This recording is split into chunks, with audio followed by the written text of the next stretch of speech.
Welcome to a special series called The Global Crisis Monitor, featured on the Treasury Update podcast. Thank you for joining. On this episode of the podcast, series host Meredith Zonsius meets up with Craig Jeffery and Alexa Cook of Strategic Treasurer on the 9th period's results from the COVID-19 Impact and Response Survey. As the world transitions out of crisis to recovery, they provide rapid exploration and response reporting on major factors impacting Treasury and finance organizations today. Listen in and learn about the significant economic improvements and new developments with view to staffing, finance projects, liquidity positions, and more. Welcome back to the show, Craig and Alexa. Thanks, Meredith. Happy to be here. Yeah, Meredith, it's good to be back covering the Global Recovery Monitor.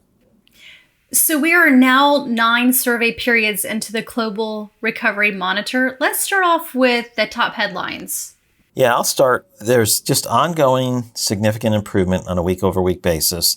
The view on organizations was essentially flat, but it was positive. The organization's situation with regard to the virus and the recovery. A response level was high again, maybe not quite as high as last week, but still a week-over-week improvement. Country response was also high.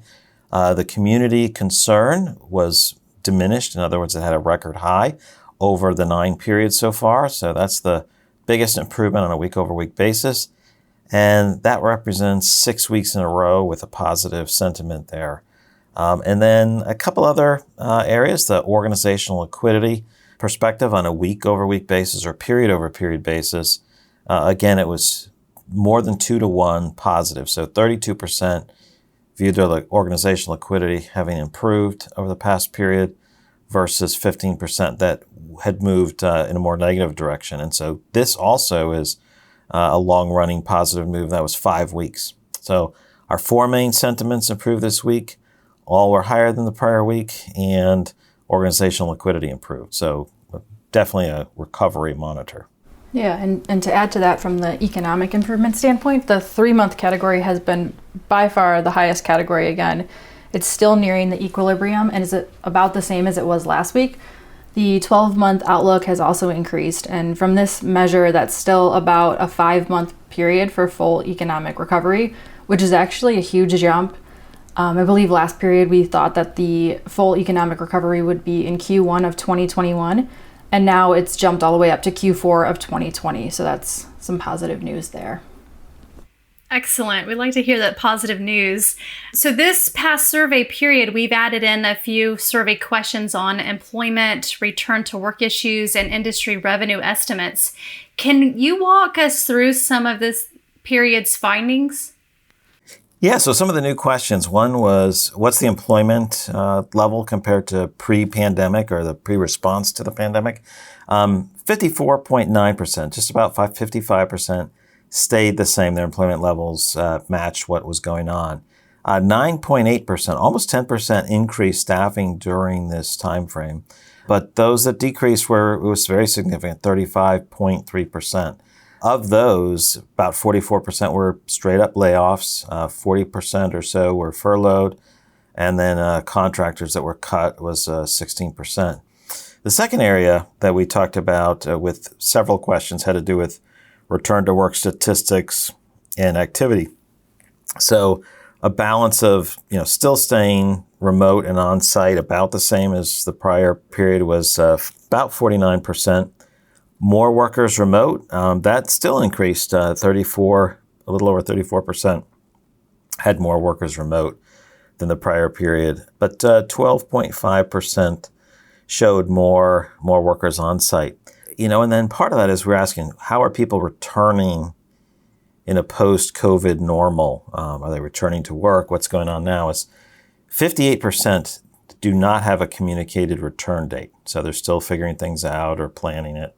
Just about 24% have a plan, and just under 15% are in the process of returning to the normal, pre-COVID normal. So there's however long that plan is, we didn't ask, but they're returning to normal. And about 3.5% are back to normal now. We asked some questions about what are the back to work protocols and safety protocols that are being put in place. That's really interesting. So I want to tell everybody to download the report to look and see what others are doing there. Very, very useful. The other element we asked about, and we've talked about, what does the recovery cycle look like? What will that be an image of? And if we continue to look at that, those that thought it would look like a W, so a very sharp dip, which you've experienced, some kind of increase, and then a bit of a re-dip, maybe due to reinfection, and then a return, that was just under 41%. So W won the prize. The swoosh, where there's this sharp dip and a more gradual incline out of the trough, that was just under 24%. A U, where there's a decline sitting at the bottom for a while and then a return, that was just over 20%, 20.5%.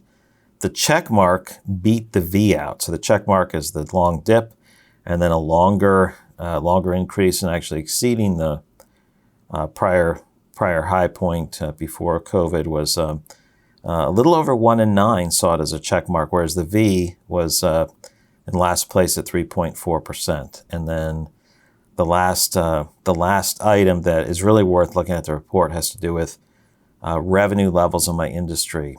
Have they stayed the same? Have they increased or decreased? Looking at different quarterly periods. So stayed the same or increased, Q2 is only 40%. And that's obviously pretty negative. That did rise in Q3 to 55%, and Q4 shows 67%. Interesting. These are very interesting stats. So any changes on the organization's outlook on liquidity positions? Yes, so we're actually in the 5th week of improvement here, which was one of the key drivers on why we changed the name of the survey from the Global Crisis Monitor to the Global Recovery Monitor. So that's another positive from the survey. You had said that there were some changes with top concerns. Can you give us a quick rundown on what those changes were? Yeah, so the direct financial impact of business was number 1 again. That's stayed in the number 1 slot for most of the weeks of the monitor.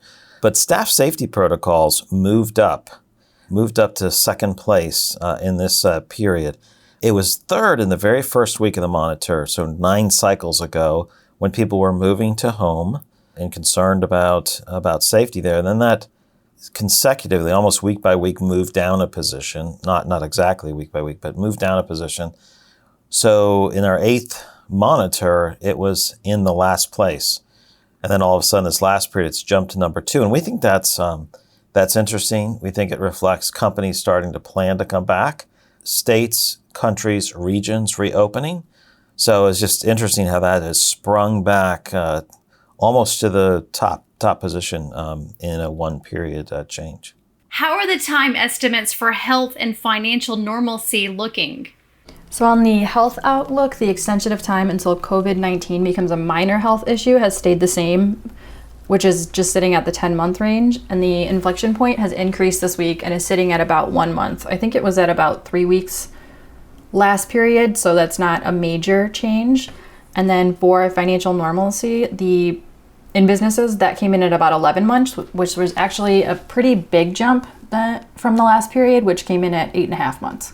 Yeah, and the other part that's interesting about this, so we have several different measures of the economy. What's going on with the economy, your organization for financial normalcy, and then industry. So we have different pictures of industries, individual companies, and the overall economy. And so that's why I think that's part of the reason why we're getting this range of responses, to more positive, to more neutral, to negative in terms of the time frame for that. Each week I ask you about AR and AP. Any changes on the negative outlook here? Okay, this period we did not ask about AP, but AR has always been our most negative liquidity driver and concern on a week-over-week or period-by-period basis. It's still very negative, but it is about 3.375 times negative. So for every 3.375 companies that are negative, there's 1 positive. Last period was 3.5 negative, which was the least negative on a week-over-week basis. So this is the least negative on a week-over-week basis.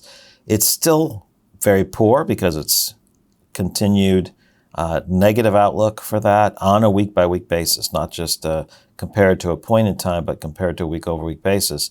It's just not as, ongoing hyper-negative spiraling down. It seems to be slowing down on its negativity. We do look to see if this will change and become neutral at some point. Maybe we'll have to rename the global recovery monitor to something more euphoric when that number hits neutral.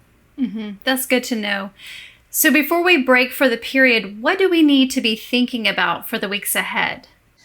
Well, we have a few more questions cycling in. One thing I'm most interested in is this view of estimating quarter-over-quarter GDP for the rest of the year and into Q1 of 2021. So we're looking at 3 quarters, Q3 over Q2, Q4 over Q3, and Q1 2021 over this year's fourth quarter. What are the estimates of a quarter-by-quarter GDP change? I'm really interested to see how that fits, and then if that ties into our swoosh, checkmark, VW recovery look.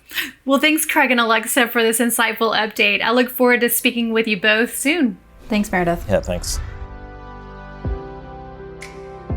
We wanted to encourage you to take the Global Crisis Monitor survey repeatedly while it's live. It runs from Wednesday to Tuesday every week. You can go to treasurycoalition.com and follow the links.